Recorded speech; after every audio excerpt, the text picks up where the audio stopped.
గతిరత్వత్వాధికరణము. దీనికి ఏమిటంటే దృష్టాంత సంగతి. ఏమిటి నాయన చెప్తావు అంటే ఇక్కడ విషయం ఏమిటి అంటే దేవయాన మార్గము, ఉత్తరాయణ మార్గం అంటాం, లేకపోతే మనం దేవయాన మార్గము, దాని గురించి విచారిస్తాము. సంశయం ఏమిటి? ఉపాసన మరియు జ్ఞానము ద్వారా దేవయాన మార్గం వెళ్ళే వ్యవస్థ ఉంటుందా, లేకపోతే కేవలం ఉపాసన ద్వారానే దేవయాన మార్గాన్ని పోతాడా? పూర్వపక్షి దేవయానము అంటే సగుణ బ్రహ్మ ఉపాసన మరియు నిర్గుణ బ్రహ్మజ్ఞాని ఇద్దరు కూడా అక్కడికే పోతారంటాడు. ఎందుకని? పుణ్యపాప కర్మల యొక్క హానం ఇద్దరికీ చెప్పారు. అటు సగుణ బ్రహ్మోపాసకుడికి చెప్పారు, ఇటు నిర్గుణ ఉపాసకుడికి చెప్పారు. అందుకని దేవయాన మార్గం ఇద్దరికీను, సగుణ బ్రహ్మోపాసకుడికి నిర్గుణ. సిద్ధాంత అంటాడు, చూడండి ఇవన్నీ చాలా ఇంపార్టెంట్ టాపిక్స్, మనం దాటేస్తే ఇవన్నీ పోయేవి. మంచిదైంది, దాటలేదు.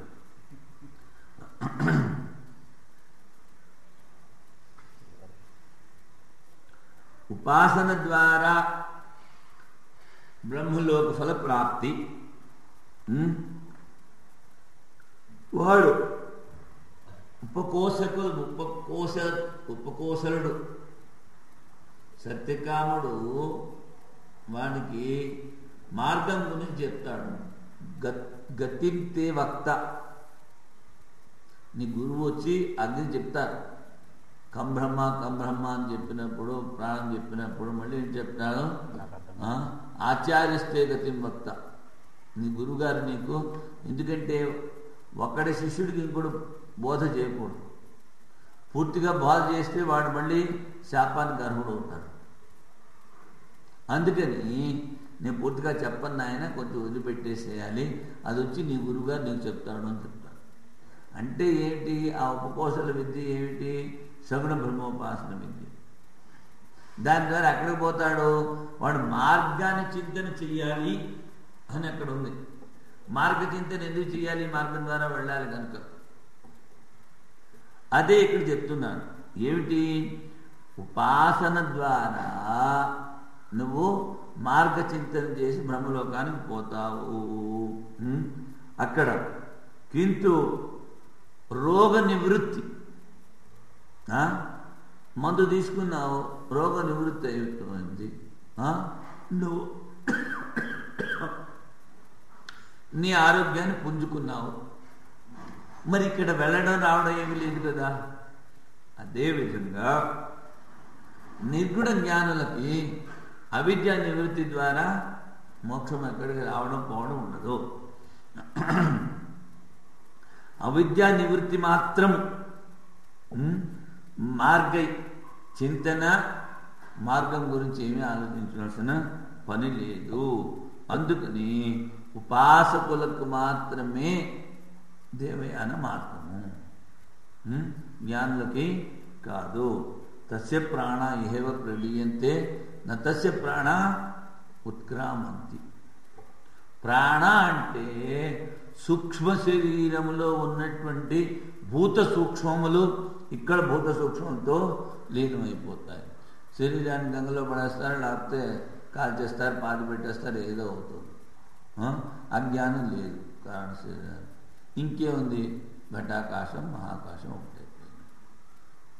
మంచి నీళ్ళలో నీళ్లు పోసినట్టు నదులు సముద్రాల్లో లీనమైపోయినప్పుడు నామరూపం విహాయ, నామరూపాలను అడుగులు పెట్టేస్తాడు. అది ఉపాసకుడికి వాడు మార్గ చింతన చెయ్యాలి, ఆ మార్గంలో పోతాడు కూడా. అందుకనే కర్తోస్మర కృతకం స్మర దీంట్లో చెప్పాడు ఈశావాస్యం. అంటే ఏమిటి?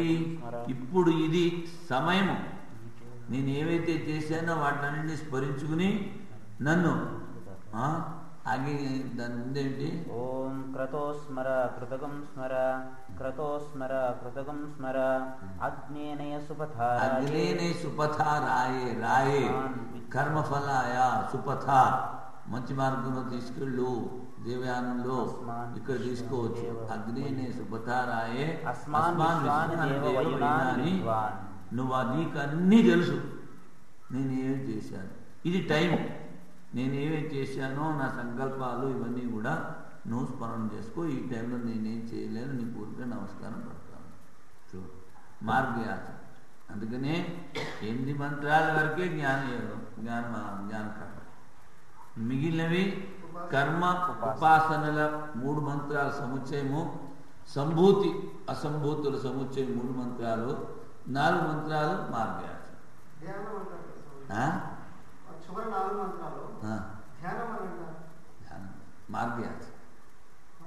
మార్గయాచన మార్గయాచన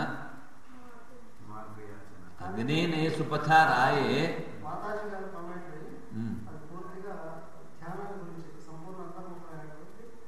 ధ్యానము అంటే వాడు అక్కడ ఉపాసకుడు కదా, ఉపాసకుడు ధ్యానం చేయాలి. ధ్యానంలో ధ్యానంలో ఆత్మతో కప్పు వేయబడుతున్న సాత్విక పురాణ సాత్విక ఆహారాన్ని తెంచమని ప్రార్థన అని, తర్వాత ఉపాసన దైవాన్ని ఆహ్వానించడం నెక్స్ట్ మంత్రం అని, తర్వాత క్రతోస్మర కృతస్మర అనేటువంటిది తత్వ సమన్వయం. అలా చెప్పారు. కానీ ఇక్కడ విదేహముక్తి అన్నారు. విదేహముక్తి అని క్రతోస్మర కృతస్మర అనేటువంటి విషయంలో మరి సుపథ రాయే అన్నాడు కదా. సుపథ అయ్యే అనే దాని వ్యాఖ్యానం కొంతమంది కాదు, భాష్యకారులు రాసింది ఏంటంటే రాయే కర్మఫల భోగాయ సుపథ దేవాని మార్గంలో తీసుకెళ్ళి. సుపథ అన్నది మార్గం అనేది లేదు కదా ఇక్కడ. సుపథ అంటే మార్గం కదా. ఇక్కడ జ్ఞానికి మార్గం లేదని చెప్తున్నాడు. అదే కదా వాడు డిస్కస్.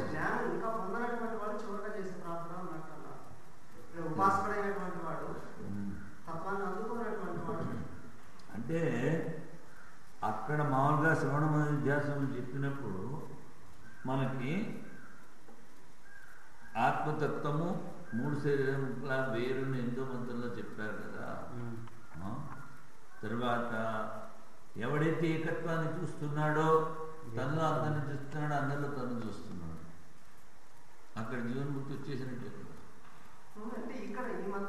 ఇక్కడ విజయమూర్తి అని చెప్తున్నారు మీరు. అలా ఎక్స్ప్లెయిన్ చేసి ఉంటారు, కానీ భాష్యకారులు అలా చెప్పలేదు. భాష్యం చూస్తే మీకు అగ్ని ఉపాసన చేసేవాడు సంధ్యావనం అయిన తర్వాత ప్రతిరోజు విద్యాక్రియ హోమం చేస్తారు కదా, వాళ్ళు దీన్ని ప్రదక్షిణంలో చెప్తారు. అదే కదా హోమం చివర పూర్తి అయిన తర్వాత మరి అప్పుడు కూడా వాడు గృహస్థుడికి ఉపాసన కిందే కదా వచ్చింది. జ్ఞానానికి ఎలాగ వస్తుంది? వాడు ఉపాసనకు వాడు ఏ విధంగా ధ్యానం చేస్తుంది.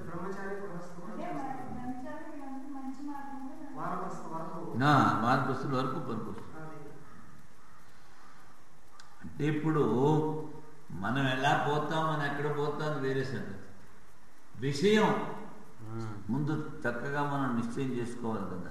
మృతి చెందే నా యొక్క ప్రాణము అనిలమగు అమృతత్వమును అనగా సర్వాత్మకమగు సూత్రాత్మను పొందునుగాక. సూత్రాత్మ అంటే మళ్ళీ బ్రహ్మలోకం వచ్చేస్తుంది. సరే, అందుకని బాబు ఇది ఉపాసకుడికి చెప్పిందే, జ్ఞాని కాదు.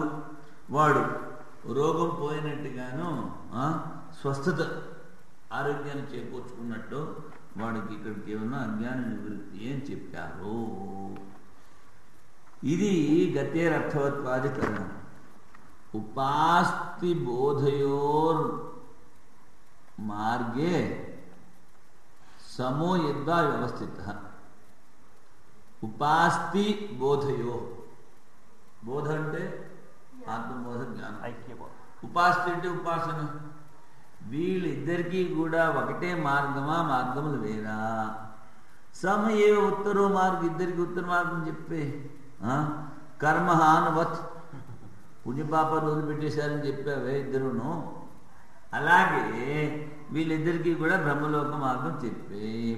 దేశాంతర ఫల ప్రాప్త యుక్తో మార్గ ఉపాస్తిషు. బాబు, దేశాంతరానికి వెళ్ళి ఫలని పొందేటువంటి మార్గం ఉపాసన చేసే వాళ్ళకి యుక్తియుక్తము. ఆరోగ్యవద్బోధ ఫలం తేన మార్గో వ్యవస్థిత.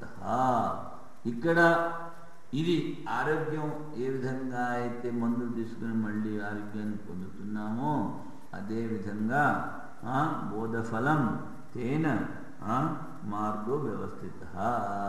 అక్కడ ఉపాసకులకి కానీ వీళ్ళకి మార్గ చింతన కానీ మార్గ గమనం కానీ అవసరం లేదు.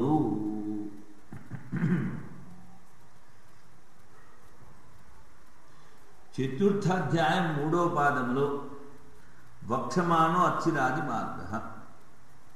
చతుర్థాధ్యాయం 3వ పాదంలో, ఇక్కడ కాదు, ఇది తృతీయాధ్యాయం 3వ పాదం. చతుర్థాధ్యాయంలో 3వ పాదంలో మేము ఈ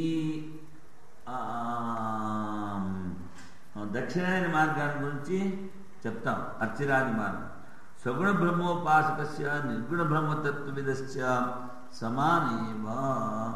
ఇద్దరికి సమానమే అంటాడు. శుక్రదృష్ట కర్మహానవత్ సమానత్వ సంభవాత్.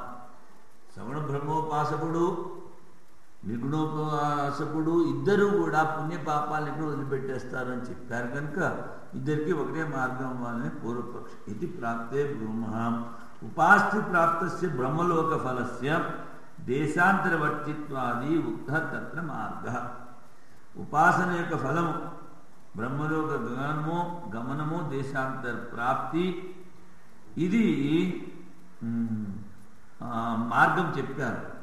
బ్రహ్మజ్ఞాన ఫలంతో రోగ నివృత్తివత్ అవిద్యా నివృత్తి మాత్రం ఇది. బ్రహ్మజ్ఞానం అజ్ఞాన నివృత్తి.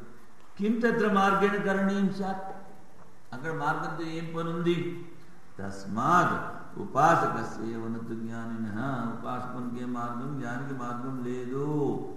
ఇది వ్యవస్థితో మార్గ. ఈ విధంగా 2 మార్గాన్ని వ్యవస్థితం చేశారు. గతేరర్థవత్వం ఉభయథా యథా హి విరోధ. అన్యథా హి విరోధ. గతేరర్థవత్వం ఉభయథా అన్యథా హి విరోధ. గతేరర్థవత్వం ఉభయథా అన్యథా హి విరోధ. గతేరర్థవత్వం ఉభయథా అన్యథా హి విరోధ. గతేరర్థవత్వం ఉభయథా అన్యథా హి విరోధ. గతేరర్థవత్వం ఉభయథా అన్యథా హి విరోధ. గతేరర్థవత్వం ఉభయథా అన్యథా హి విరోధ. వీడంటాడు గతేర్ అర్థవత్వం ఉభయథ. ఇక్కడ సూత్రంలో సగుణ విద్యాయాం అర్థవతి గతేర్ దేవయానసి గతే. ఉత్తరాయణ మార్గం. అర్థవత్వం సగుణ విద్యాయాం అర్థవతి. మరి నిర్గుణ విద్య, నిర్గుణ విద్యకి విభాగేన పేరుగా చెప్పారు అని మనం అంటున్నాం. వాడే ఉంటున్నాడు ఇద్దరికీ ఇదే మార్గము ఉంటుంది. ఎవడో పూర్వపక్షం. అవిశేషేణ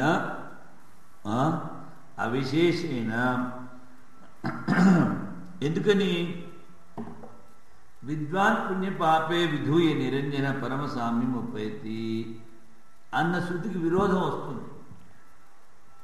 అక్కడ ఏమిటి చెప్పారు? జ్ఞాని పుణ్యపాపమును వదిలిపెట్టి నిరంజనుడై పరమ బ్రహ్మముతో సామ్యాన్ని పొందుతాడు అని చెప్పారు. అందుకని దక్షిణాయన మార్గము కాకుండా ఉత్తరాయణ మార్గము ఇద్దరికి ఒకటే. గతేరర్థవత్వం ఉపయత అన్యథా హి విరోధ. విరోధ సామ్య శుద్ధితో విరోధం వస్తుంది. వాళ్ళిద్దరూ పుణ్యపాపాన్ని వదిలిపెట్టే పూర్వపక్ష సూత్రం.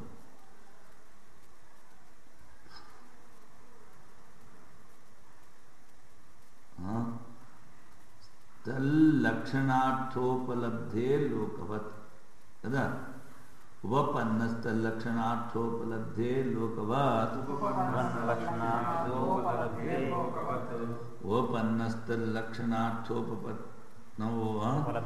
ఉపలబ్ధే లోకవత్ ఉపపన్నస్తల్లక్షణార్థోపలబ్ధే లోకవత్ ఉపపన్నస్తల్లక్షణార్థోపలబ్ధే లోకవత్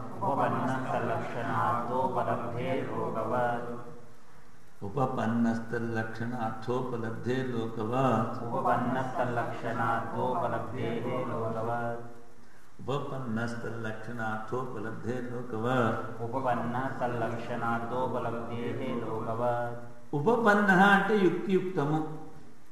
తల్లక్షణార్థ ఉపలబ్ధే అక్కడ ఆ గతి లక్షణార్థం లోకవత్ లోకంలో లాగా. ఎలాగా అంటే దేవయాన మార్గము కొన్ని చోట్ల అర్థవత్వం అంటే it is useful, not for reach and everybody. దేవయాన మార్గము కొన్ని చోట్ల మాత్రమే అర్థవత్వం, కొన్ని చోట్ల అర్థవత్వం కాదు. ఎలాగంటే పర్యంక విద్య, పర్యంకారోహణము, పర్యంకస్థ భ్రమతో పాటు సంవాదము, దాని ద్వారా విశిష్ట గంధాధుల ప్రాప్తి, అటువంటి చోట ఈ దేవయాన మార్గము అర్థవత్వం కదా. తర్వాత ఎలాగంటే లోకవత్ అన్నాడు. గ్రామ ప్రాప్తికి మార్గం అపేక్షితం, కానీ ఆరోగ్య ప్రాప్తికి మార్గము ఆవశ్యకం లేదు. అందుకని సా గతి లక్షణం కారణం యస్య సగుణ విద్యా ఫలస్య పర్యంక బ్రహ్మ ప్రాప్తి రూపస్య. ఆ బ్రహ్మ ప్రాప్తికి సగుణ విద్య యొక్క ఫలము నాయన. అంతేకాని అన్ని చోట్ల కూడా అన్నిటికీ ఒకటే మంత్రాన్ని చెప్పడానికి వీల్లేదు.